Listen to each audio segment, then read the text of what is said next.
Kush and Chemtrails, the world's most dangerous podcast. I'm gonna jump into a Who's Your Daddy, man. Let's get do into it. the Who's Your Daddy. Oh, wait a minute. Hey. Huh? Who is your yo daddy? Who's your daddy? Have you asked yourself? Who is your daddy? Who is your daddy? Who is your daddy?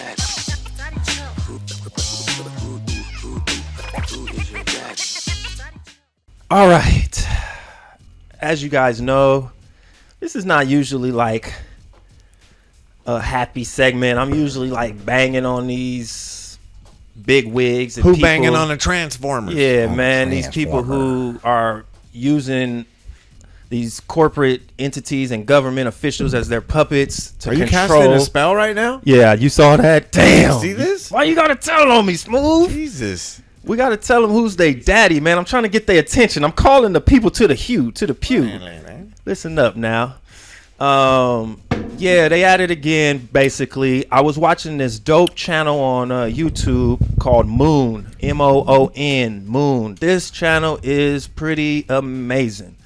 What he's doing, he has a series where he's exposing like all the major media platforms. It's really worth checking out. After I play these clips, probably you'll see why I say that.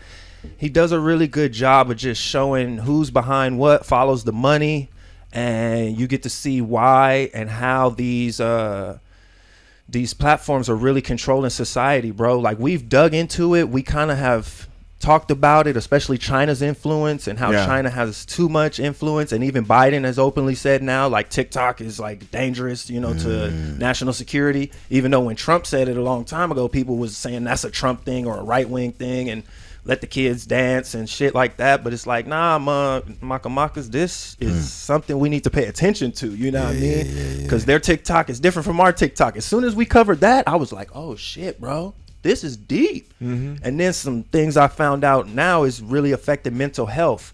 So we're going to get into this Who's Your Daddy by kicking off the videos so you guys can see, because obviously people see better than they hear. Because me, I like to hear what's going on, like, but you got to show me, you know what I mean? Everybody like, just show me what you can do. So I'm going to show y'all what I'm talking about real quick. Let's get into this.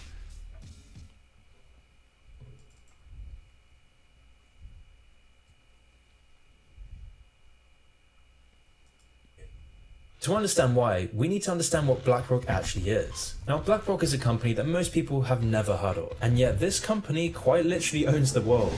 Most US banks are controlled by BlackRock. BlackRock owns all the major pharmaceutical companies. BlackRock owns most of the mainstream media, and BlackRock oversees roughly 10% of all stocks traded worldwide. And this company is now taking over governments, which has allowed BlackRock to amass over $10 trillion in assets. Yes, trillion. BlackRock is worth half of America's total GDP, which is why both the American and Chinese government rely on BlackRock to escape recessions. And it's also why BlackRock's founder and CEO sits on the boards of the Council of Corporations and the World Economic Forum. I bet. Who's that? No company in history has You guys had this remember much him? global Hitler? influence. And so Mr. surprisingly Klaus. enough, it was this Klaus company that Hitler. corrupted Netflix. And this was for a reason. But to understand why BlackRock chose to poison Netflix, we first need to look at the power of this company. Because this company is so influential that the Federal Reserve practically begs BlackRock to protect them. And with BlackRock's founder Larry Fink having personal All right. The Federal Reserve practically begs BlackRock to protect No, we're not done. them. We're not done, Desai. Hold on, Oh man. my God. We're just getting started, bro. That's big, bro. We're just freaking getting started. And you guys, you remember, Buck brought this to the pod probably over a year ago, which got me looking for this stuff. And then last week we were talking about the tampon shortage and the fucking Similac shortage. And that's all, they were all owned by BlackRock and Vanguard. All of them. That's how powerful this is, bro. That's crazy. But to then hear this, I mean, I already know, but to hear it, the Federal Reserve practically begs BlackRock. That's crazy. And China and the U.S. So it's 10 like, trillion. yo, low key, we be mad at China, man. They're all playing the same game for the same Pied Piper. We're in debt, like, what, 3 trillion? 4 trillion? They got three times as much of our debt. That's how much they're worth. Like they're worth more than us. That's dope. Let's see. I want to get their logo tatted on me, fool. This is You know crazy, what I'm bro. saying, This is fool? really crazy, bro. Yeah, yeah, it is. Check it out.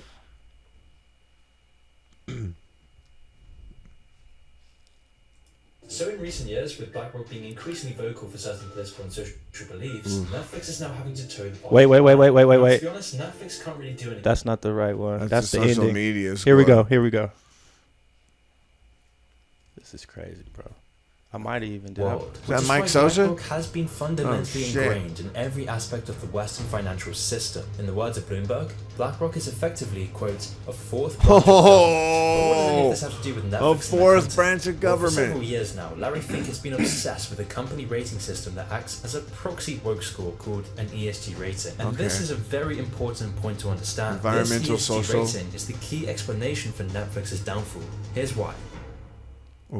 An ESG rating, according to BlackRock, measures a company's exposure to long-term environmental and governance risks. These risks include issues like energy efficiency, worker safety, and board independence, all of which will cause companies to have significant financial consequences if they're not followed properly. Oh, And this to be is honest, bad, if it just bro. stopped there would be no Yeah. issues here at all, as this is a very good way to rank a company's ability to be a viable long-term investment. However, the issue comes from the social and political mountains this entails. This came to the surface in 2018 when the BlackRock CEO wrote a letter about ESG scores titled "Contribute to Society or Risk Losing Our Support." In the letter, he So this guy goes Bro. into much more depth. Hold on, Josiah, we're not done. I Contribute just to stopped it there because, society. yeah, the headline said it all. He said that. That was a quote.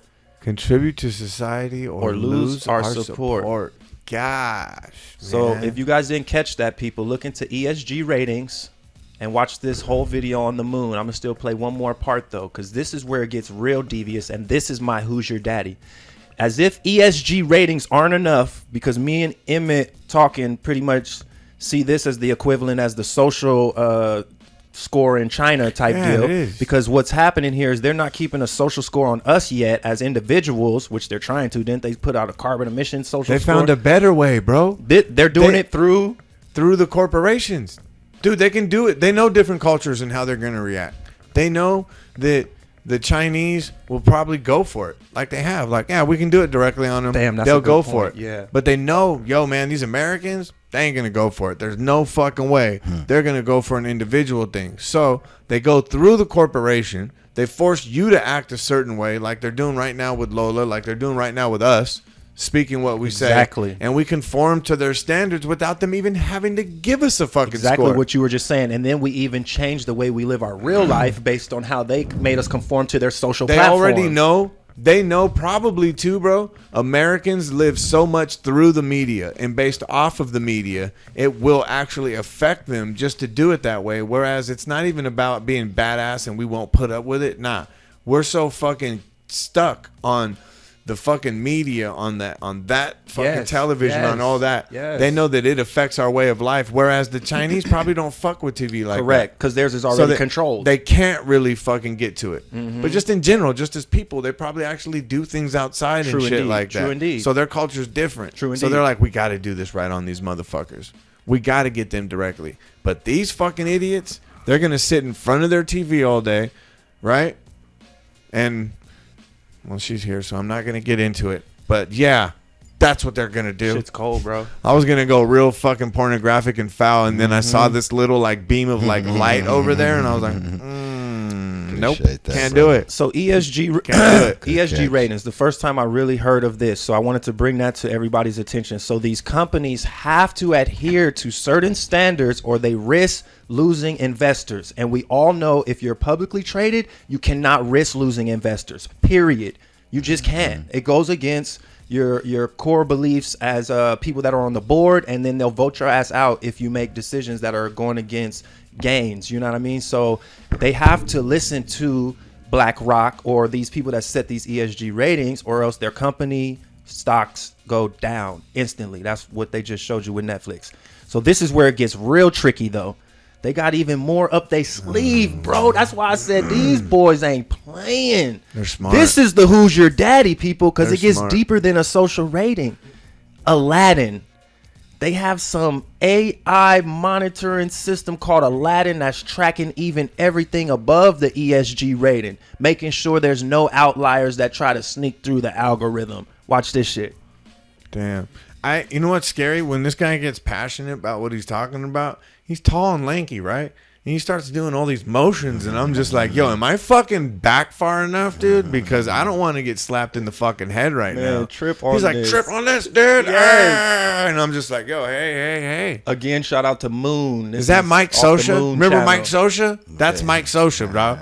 Catcher for the Dodgers. Nope, that's not Has him. been fundamentally ingrained in every aspect of the Western financial system. Wait. In the words of Bloomberg, We played that one already, huh? Yeah. All right, hold on. We played that one. government. It's this one, sorry. No, it's all good.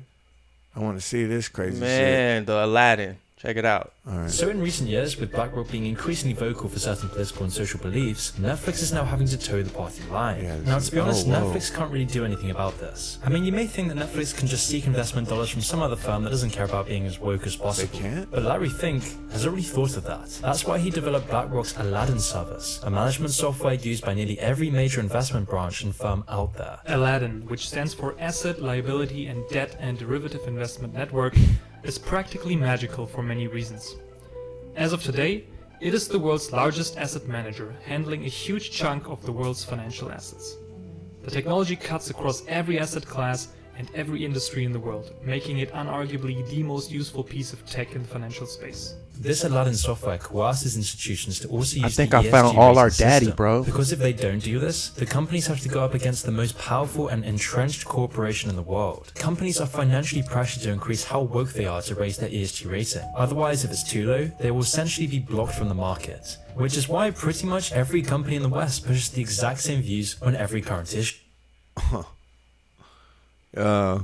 That's crazy. Usually bro. I go hard on people and I'm like all bombastic, like, who's your fucking daddy, people? But this time I'm like, damn, daddy? Aladdin? Because, bruh, it just said it controls all the financial systems in the world based on some algorithms. So that's not even a person at this point. Because like we've been saying, algorithms is running this shit. So I think that is the one, bro. Them bots. Aladdin, bro. Because Aladdin controls the ones that are financing, the ones that are trying to get financed below that on the next rung are controlled by the ESG rating. All of those is controlled by algorithms, bro. So at this point, company decisions is not even being made based on consumers, based on what's popular. The trends are being set by them, by the computer, by the algorithm. By Aladdin, bro. That's your daddy, y'all. Kush and Chemtrails, the world's most dangerous podcast.